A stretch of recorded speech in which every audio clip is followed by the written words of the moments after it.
పరిశుద్ధ గ్రంథంలో నుంచి ఈ రాత్రి కొద్ది నిమిషాలు దేవుని వాక్యాన్ని మనం ధ్యానించుకుందాం. నీతిమంతుని విశ్వాస జీవితం.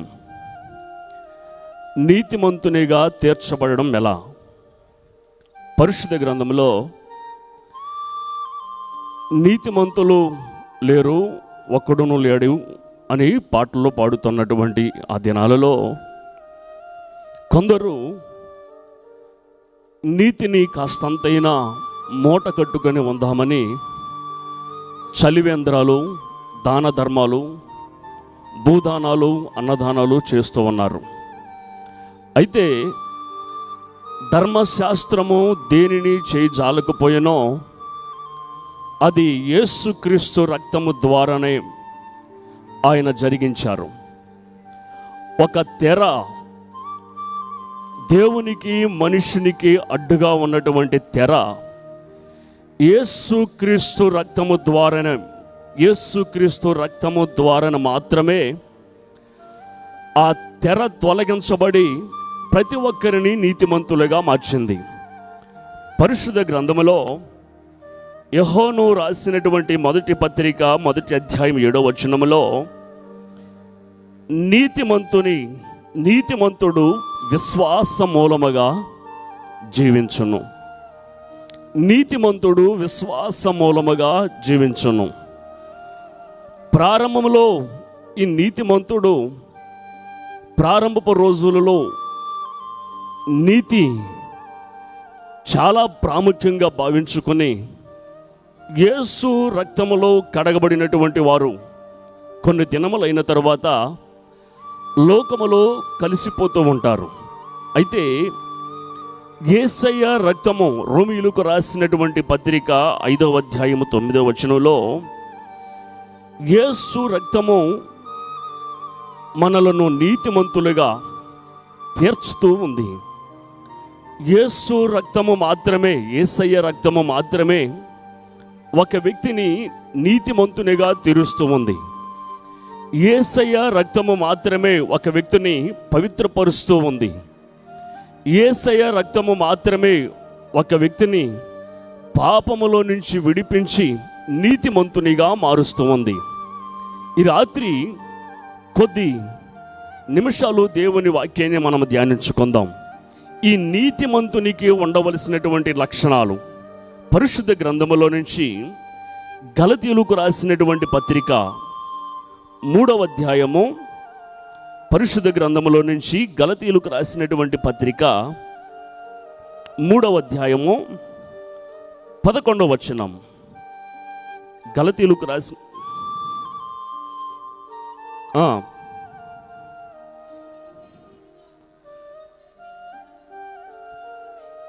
ధర్మ శాస్త్రము చేత ఎవడునో దేవుని ఎదుట నీతిమంతుడని తీర్చబడన సంగతి స్పష్టమే.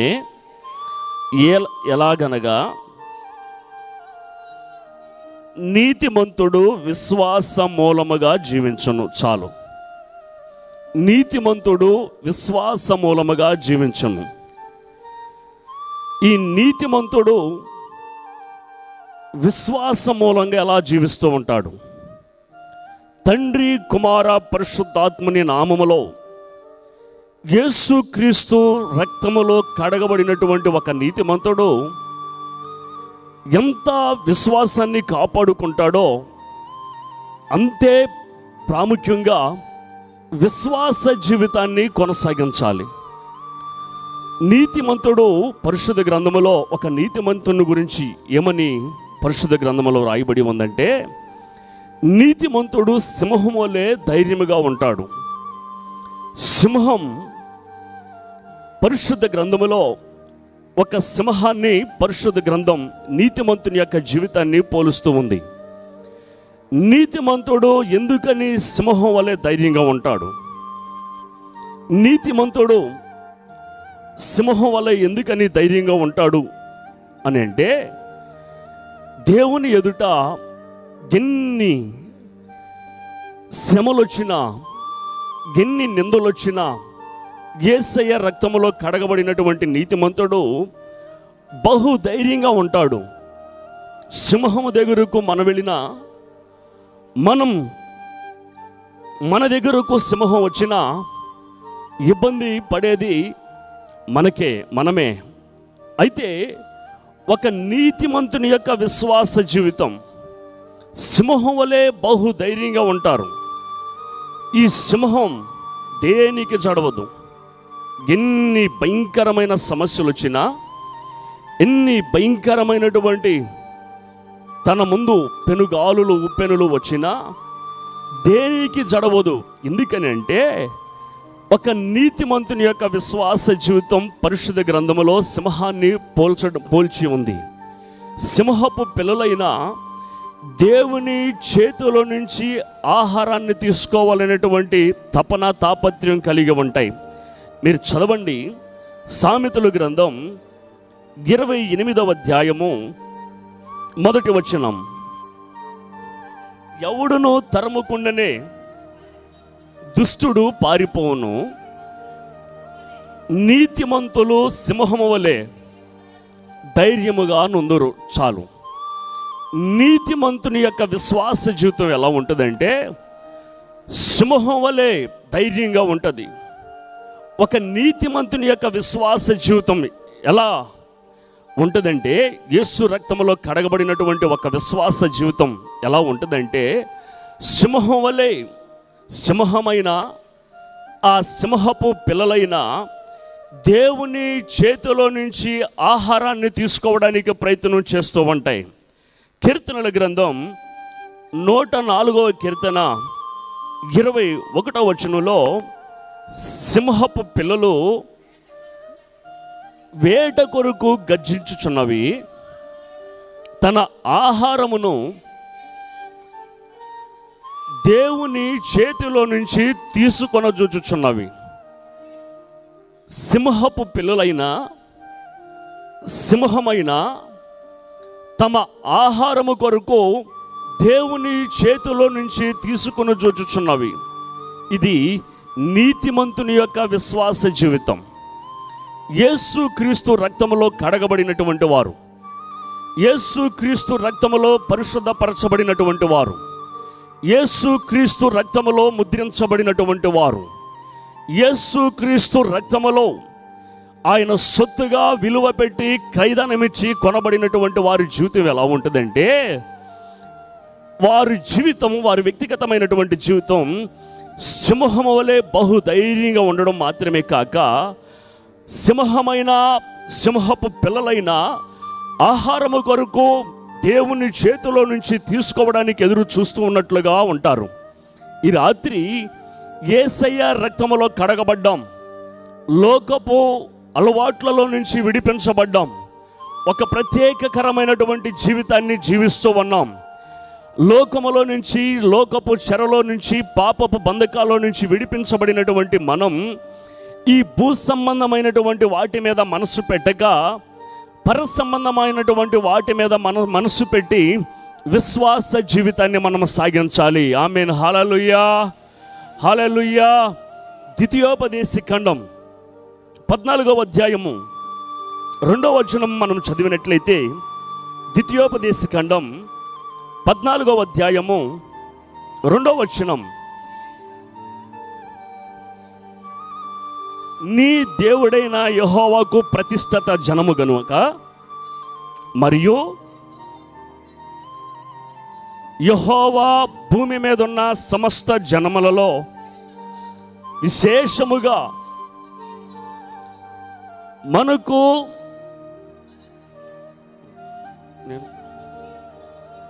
తనకు స్వకీయ జనమగునట్లు ఏర్పరచుకొనును. సమస్త జనములలో మన దేవుడైన యెహోవా సమస్త జనములలో స్వకీయ జనమగునట్లు నిన్ను ఏర్పరచుకున్నాడు గనుక పైనున్నటువంటి వాటి కొరకు మనం ఆతురత పడాలి. పర సంబంధమైనటువంటి వాటి కొరకు మనము ఆతురత పడాలి. ఈ భూ సంబంధమైనటువంటి వాటి మీద మనసు పెట్టక విశ్వాసమును కొనసాగించు యేసు వైపు గురి కలిగి మనము జీవిస్తూ ఈ విశ్వాస యాత్రను మనము కొనసాగించాలి. ఆమేన్. హల్లెలూయా, హల్లెలూయా. కొలసీలకు రాసినటువంటి పత్రిక 3వ అధ్యాయం 1వ వచనంలో అపోస్తుడైన పౌలు కొలసీలకు రాసినటువంటి పత్రిక 3వ అధ్యాయం 1వ వచనంలో, మీరు క్రీస్తుతో కూడా లేపబడినటువంటి వారైతే పైనున్న వాటినే వెదకాలి, అనగా యేసు రక్తములో కడగబడి ఇంతకుముందు లోకాశలు శరీరము కోరుకున్నట్లుగా మనము నడిచాం, కాళ్ళు పరిగెత్తినట్లుగా మనం పరిగెత్తాం, మనస్సు కోరుకున్నట్లుగా మనము ప్రవర్తించాం. అయితే క్రీస్తుతో కూడా మనము లేపబడిన వారము గనుక ఇక మీదట పైనున్నటువంటి వాటి కొరకే మనము ఎగిరిపడాలి. ఆమేన్, హల్లెలూయా, హల్లెలూయా. ఈ రాత్రి నీతిమంతుని యొక్క విశ్వాస జీవితం. ఆమేన్, హల్లెలూయా.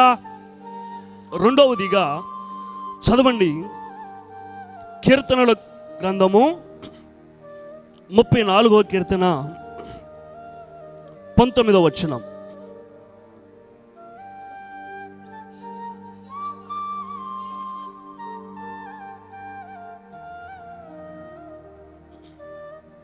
నీతిమంతునకు కలుగు ఆపదలు అనేకములు, వాటినన్నిటిలో నుంచి యెహోవా వానిని విడిపించును. ఈ కీర్తన దావీదు అబీమెలెకు సమక్షములో ఒక వెర్రివాని వలె ప్రవర్తించి అబీమెలెకు చేత త్రోలివేయబడినప్పుడు రచించినటువంటి కీర్తన. నీతిమంతునికి కలుగు ఆపదలు అనేకములు. ఎవరికి ఆపదలు అంటే పరిశుద్ధమైనటువంటి జీవితాన్ని జీవించేటువంటి వారికి. ఎవరికి ఈ ఆపదలు అంటే దేవుని రక్తములో కడగబడినటువంటి వారికి. ఎవరికి ఈ ఆపదలు అంటే క్రీస్తుతో పాలు పొందులు పొందినటువంటి వారికి.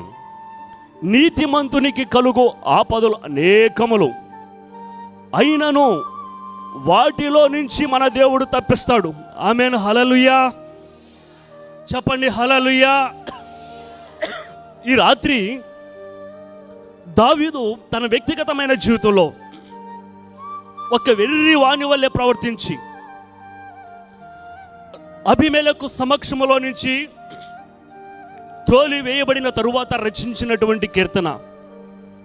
తన కుమారుల చేత ఆపదల నుంచి తప్పించబడ్డాడు, సౌలు చేత ఆపదల నుంచి తప్పించబడ్డాడు, శత్రువుల చేత ఆపదల నుంచి తప్పించబడ్డాడు, ఎలుగుబంటి చేత ఆపదల నుంచి తప్పించబడ్డాడు, సింహపు నోటిలో నుంచి ఆపదల చేత తప్పించబడ్డాడు, గొల్లియాతు చేత ఆపదల నుంచి తప్పించబడ్డాడు.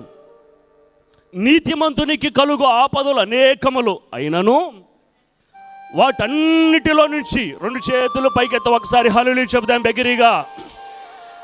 హల్లెలూయా. వాటన్నిటిలో నుంచి యెహోవా వానిని విడిపించును. ఈ రాత్రి పరిశుద్ధమైనటువంటి దేవుని మందిరంలో అడుగు పెట్టాం. ప్రశస్తమైన ఆయన నామములో అడుగు పెట్టాం. ఆపదలు అనేకం మనను చుట్టుముట్టిన, ఆపదలు మన వెన్నంటే వచ్చిన ప్రతి ఆపదలో నుంచి ఆయన విడిపించడానికి ఆయన మహిమ కలిగిన సింహాసనం మొదలు మన మధ్యలోనికి దిగి వచ్చారు. ఆమేన్, హల్లెలూయా, హల్లెలూయా. అపోస్తుడైన పౌలు కొత్త నిబంధన ఆ పరిచర్యలో సౌలుగా ఉన్నప్పుడు క్రైస్తవ సంఘాలను హింసిస్తున్నటువంటి రోజులు అవి. గమాలీయుల పాదముల దగ్గర ఉన్నతమైనటువంటి విద్యను అభ్యసించి యేసుక్రీస్తు తనను దర్శించినప్పుడు ఆ దమస్కో మార్గమున అపోస్తుడైన పౌలు దేవుని సువార్తను, రాజ్య సువార్తను అనేకుల ఎదుట ప్రకటిస్తూ ఉండగా యూదులు ఆయనను చంపాలని ప్రయత్నం చేస్తున్నటువంటి రోజులు అవి. ఆ రోజులలో దేవాది దేవుడు తన బిడ్డలైనటువంటి సేవకులైనటువంటి వారిని తప్పించడానికి మార్గాన్ని కూడా సిద్ధపరిచారు. అపోస్తలుల కార్యముల గ్రంథము 9వ అధ్యాయము 23వ వచనం, 24వ వచనం, 25వ వచనాలలో ఈ మాటలు రాయబడి ఉంటాయి. దేవుని సేవకుడు దేవుని సువార్తను ప్రకటిస్తూ ఉన్నాడు. దేవుని రాజ్య సువార్తను ప్రకటిస్తూ ఉండగా నీతిమంతునికి కలుగు ఆపదలు అనేకములు అయినను వాటి అన్నిటిలో నుంచి దేవాది దేవుడు విడిపిస్తాడు. ఆమేన్, హల్లెలూయా, హల్లెలూయా. పేతురు కూడా దేవుని సువార్త ప్రకటిస్తూ ఉన్నప్పుడు, దేవుని సువార్త రాజ్య సువార్త ప్రకటిస్తూ ఉన్నప్పుడు రాజైన హేరోదు దినాలలో పేతురును పట్టుకుని చెరసాలలో బంధించి పేతురుని చంపేయాలి. పస్కా పండుగ దినములైన తరువాత పేతురుని చంపేయాలని ఆలోచిస్తూ ఉన్నారు. ఆ రోజులలో దేవుని దూత చెరసాల దగ్గరకు వెళ్ళి పేతురును నిద్రపోతూ ఉండగా, ఇక రేపో మాపో ఆ తర్వాత రోజో తను చనిపోతాడు అన్న సంగతి కూడా పేతురు దైవ సేవకుడు ఎరిగి ఆ చెరసాలలో సైనికుల మధ్యలో నిద్రపోతూ ఉన్నాడు. అయితే దేవుని దూత దైవజనుడి దగ్గరికి వెళ్ళి పేతురుని తట్టి లేపినప్పుడు పేతురు చేతికున్నటువంటి సంకెళ్ళు విడిపించబడ్డాయి. ఆమేన్, హల్లెలూయా, హల్లెలూయా. మనం ఆరాధిస్తున్నటువంటి దేవాది దేవుడు ఎవరంటే, నీతిమంతునకు కలుగు ఆపదలు అనేకములున్నా వాటిలన్నిటిలో నుంచి విడిపించడానికి, ఆయన అన్నిటిలో నుంచి విడిపించి సజీవులున్న దేశంలో క్షేమమిచ్చి నడిపించడానికి ఆయన శక్తిమంతుడు. ఆమేన్, ఆమేన్. ఈ రాత్రి మా నీతి క్రియలన్నీ మురికి గుడ్డల వలె నాయను మేమందరము ఆకువలే వాడిపోతేమి.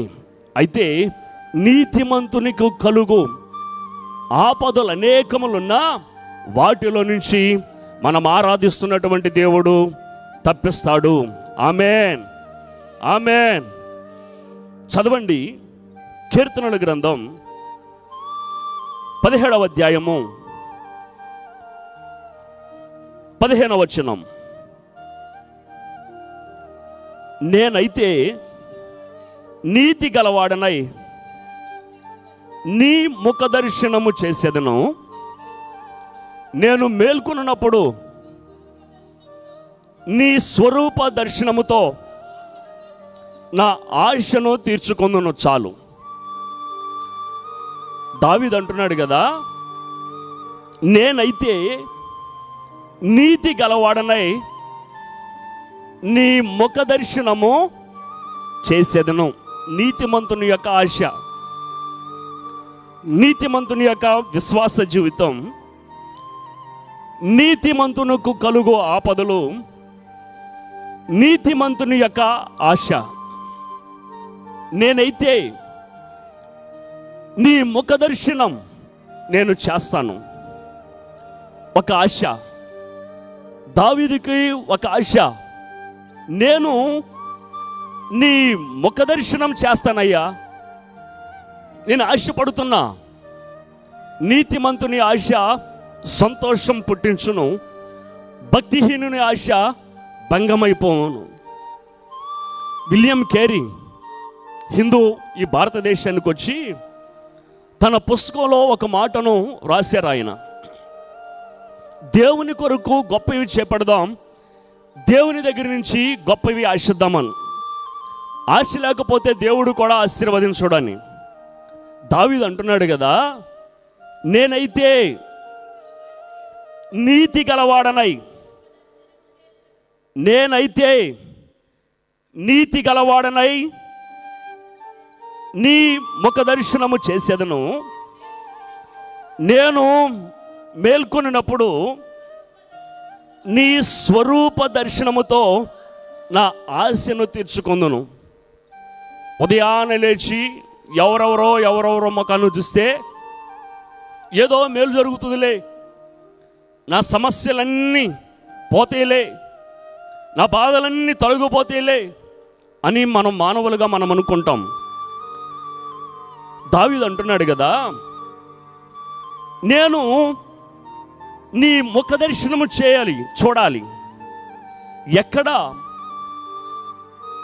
నీ ముఖ దర్శనం చేసేదంటే నీ మందిర ఆవరణములో నీ బలమును నీ ప్రభావమును నేను చూడాలని నా ప్రాణము ఆశపడుచున్నది. ఆమేన్. హల్లెలూయా, హల్లెలూయా, హల్లెలూయా. చదవండి కీర్తనల గ్రంథం 63వ కీర్తన 2వ వచనం. 63వ కీర్తన 2వ వచనం. నీ బలమును నీ ప్రభావమును చూడవలెనని పరిశుద్ధ ఆలయమందు నేనెంతో ఆశతో నీ తట్టు కనిపెట్టి ఉన్నాను. నీతిమంతుని యొక్క ఆశ, నీతిమంతుని యొక్క ఆశ.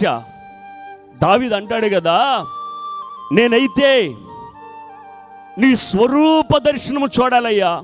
ఎక్కడా నేను నీ స్వరూప దర్శనం చూస్తాను అంటే నీ మందిరము తట్టు మాత్రమే. నీ మందిరములో నా బలహీన సమయములో నీ బలము నన్ను బలపరుస్తుందని, నీ ప్రభావం నన్ను ఆదరిస్తుందని నీ మందిరము తట్టు నేనెంతో ఆశపడుచున్నా. ఇది నీతిమంతుని యొక్క ఆశ. ఆమేన్. హల్లెలూయా, హల్లెలూయా. నీతిమంతుని యొక్క ఆశ సంతోషము పుట్టును. భక్తిహీనుని ఆశ వేరు, నీతిమంతుని ఆశ వేరు. భక్తిహీనులు ఆశపడుతూ ఉంటారు రకరకాల ఆశలు. అయితే యేసయ్య రక్తములో కడగబడినటువంటి నీతిమంతుని యొక్క విశ్వాస జీవితం ఎలా ఉంటుందంటే దేవుని మందిరములో ఉన్నటువంటి బలాన్ని చూడాలని, దేవుని మందిరముల యొక్క ఉన్న ప్రభావాన్ని చూడాలని దావీదు కోరుకుంటున్నాడు. ఈ రాత్రి దేవుని మందిరములో ఉన్నటువంటి ప్రభావం, దేవుని మందిరములో ఉన్నటువంటి పరిపూర్ణత, దేవుని మందిరంలో ఉన్నటువంటి శక్తి మనమందరం అనుభవించాలి. ఆమేన్, ఆమేన్. నేనైతే నీ ముఖ దర్శనము చేయాలయ్యా. నీ స్వరూప ముఖ దర్శనం ఎక్కడంటే నీ మందిరము మాత్రమే, నీ మందిరములో మాత్రమే. ఆమేన్, ఆమేన్. చదవండి సామెతల గ్రంథం 10వ అధ్యాయము 28వ వచనం. నీతిమంతుల ఆశ సంతోషము పుట్టించును, భక్తిహీనుల ఆశ భంగమైపోవును. చాలు. నీతిమంతుని యొక్క ఆశ సంతోషము పుట్టించును, భక్తిహీనుల ఆశ భంగమైపోవును.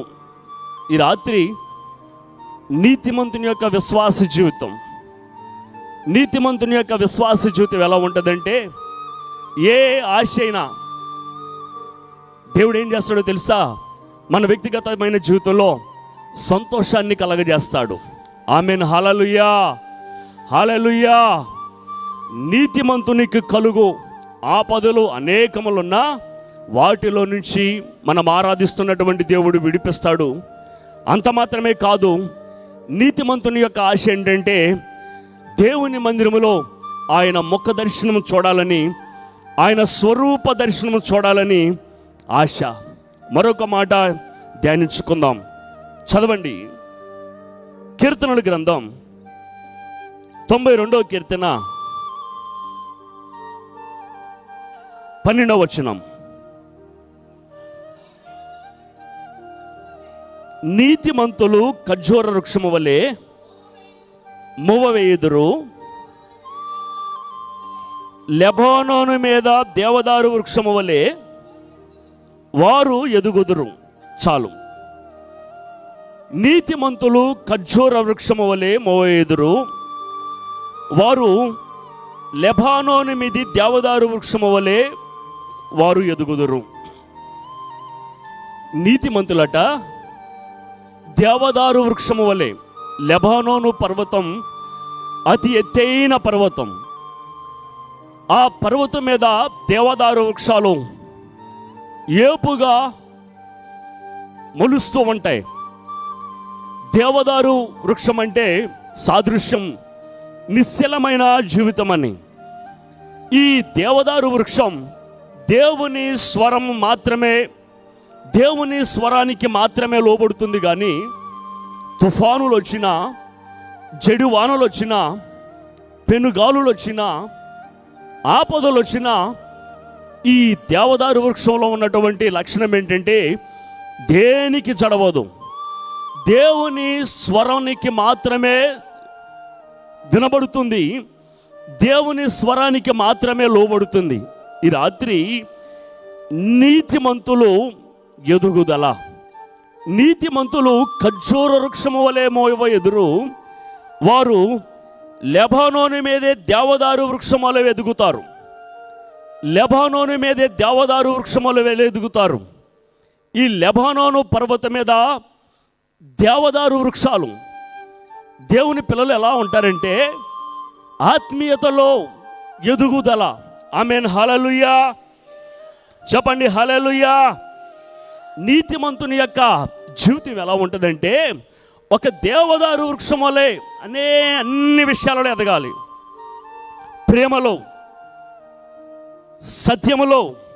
ఎఫెసీయులకు రాసిన పత్రిక 4వ అధ్యాయము 15వ వచనములో ప్రేమ కలిగి సత్యమును చెప్పుచు క్రీస్తు వలె ఉండుటకు మనం అన్ని విషయాలలో ఎదగాలి. ఎలా ఎదగాలంటే ప్రేమ కలిగి సత్యమును చెప్పుచు. ఎక్కడికి వెళ్ళావు అంటే సమాధానం ఉండదు. ఎక్కడి నుంచి వస్తున్నామంటే సమాధానం ఉండదు. మనము ప్రేమ కలిగి సత్యమును చెప్పుచు క్రీస్తు వలె ఉండుటకు అన్ని విషయాలలో, ఒక విషయం కాదు, 2 విషయాలు కాదు, అన్ని విషయాలలో ఈ దేవదారు వృక్షము వలె మనం ఎదగాలి ఆత్మీయ జీవితంలో. ఆమేన్, హల్లెలూయా హల్లెలూయా. కొరింథీయులకు రాసినటువంటి పత్రిక మొదటి పత్రిక 5వ వచనం 6వ వచనంలో క్రీస్తును గూర్చిన సాక్ష్యము మీలో స్థిరపరచబడినందున అన్ని విషయాలలో జ్ఞానములోను, సమస్త జ్ఞానములోను, ఉపదేశములోను, ఐశ్వర్యములోను, అన్ని విషయములలో మనం ఎదగాలి. విశ్వాస జీవితం, నీతిమంతుని యొక్క విశ్వాస జీవితం ఎలా ఉంటుందంటే అన్ని విషయాలలో మనము జ్ఞానము కలిగి, ఉపదేశములోను, జ్ఞానములోను ఐశ్వర్యవంతులుగా మనం ఎదగాలి. బాలుడైన సమయంలో దేవుని సన్నిధిలో చిన్నప్పటి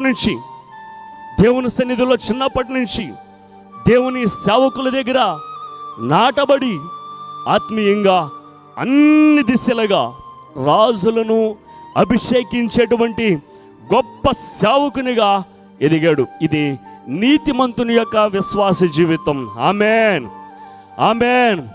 యేసయ్య రక్తములో కడగబడినటువంటి నీతిమంతుని యొక్క విశ్వాస జీవితం. మొదటిది నీతిమంతుని యొక్క ఎదుగుదల, నీతిమంతునికి కలుగు ఆపదలు, నీతిమంతుని యొక్క